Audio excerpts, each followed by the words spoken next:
ఈ రోజు మనతో పాటు ఇంకొక స్పాన్సర్ అయితే ఉన్నారు. ఈ ఎలైట్ క్రికెట్ లీగ్ అయితే అద్భుతంగా జరుగుతుందని చెప్పాలి. మనకి వాళ్ళకి మెయిన్ పిల్లర్స్ ఈ స్పాన్సర్స్ అన్నమాట. కేఎల్ఎం నుంచి కళ్యాణ్ గారు చెప్పండి.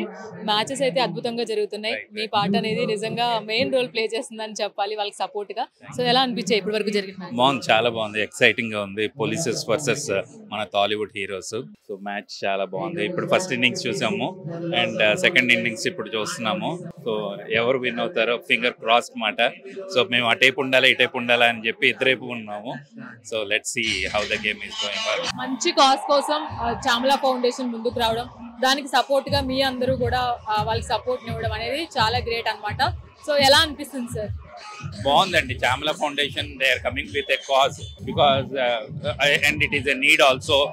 అండ్ నాకు అర్థమైంది ఏంటంటే ఆర్మీ వాళ్ళకి ఏదో చేద్దామని చెప్పి అనుకుంటున్నారు. వెరీ గుడ్ చామ్లా ఫౌండేషన్ గురించి రావటం అండ్ ఇలాంటి ఆర్గనైజేషన్స్లో మేము పార్టిసిపేట్ చేయటము, ఇలాంటి ఫన్ క్రికెట్ మ్యాచ్లో చేస్తుంటాం. చాలా స్పోర్టీగా ఆడుతున్నారు, చాలా ప్రొఫెషనల్గా ఆడుతున్నారు. అది చాలా కొత్తగా ఉంది నాకు.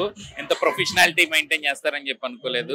అండ్ గేమ్ అయితే చాలా సీరియస్గా, చాలా ఉత్కంఠంగా ఉంది మాట. చూద్దాం ఎవరు విన్ అవుతారో. Good luck to the both the teams. Sir ఇప్పటి వరకు చాలా టీమ్స్ ఆడాయి. సో ప్రతి టీంలో కూడా ఒక్కొక్క ప్లేయర్, మంచిగా ఆడే player, man of the team అందరూ ఉంటారు. సో మీకు నచ్చిన బ్యాట్స్మెన్ కానీ బౌలర్ కానీ ఎవరు?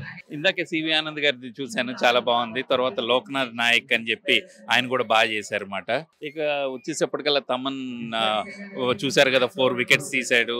అండ్ ఇప్పుడు చాలా మంది ఇక్కడ మన టాలీవుడ్ హీరోస్ లో కూడా చాలా మంది చేస్తున్నారు. అండ్ ఇప్పుడు బ్యాటింగ్ తమన్ అందరూ ఎక్స్పెక్ట్ చేస్తున్నారు. తమన్ ఈజీగా 50 సెంచరీ కొడతాడా, 50 కొడతాడా అని చెప్పి చూద్దాం. Will wait and see.